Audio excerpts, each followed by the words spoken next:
Gumawa ako pinsik prito guys. Ang lutong niya. Yung giniling niya guys, tinimplahan ko lang yan ng bawang, sibuyas, toyo, oyster sauce, spring onion, carrots, at nilagyan ko ng egg, sesame oil, kunting cornstarch, at syempre yung paminta hindi mamawala. Mix ko lang yan lahat. At ito yung wrapper guys, ibabalot na natin. Ito nabalot na. Siguraduhin lang yung bawat side niya, nilagyan ko ng konting tubig para dumikit siya at hindi bubuka.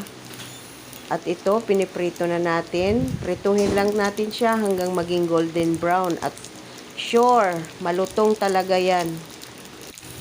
Ayan na guys, pinaliktad ko na siya. Ang sawsawa nito guys, sweet chili sauce lang.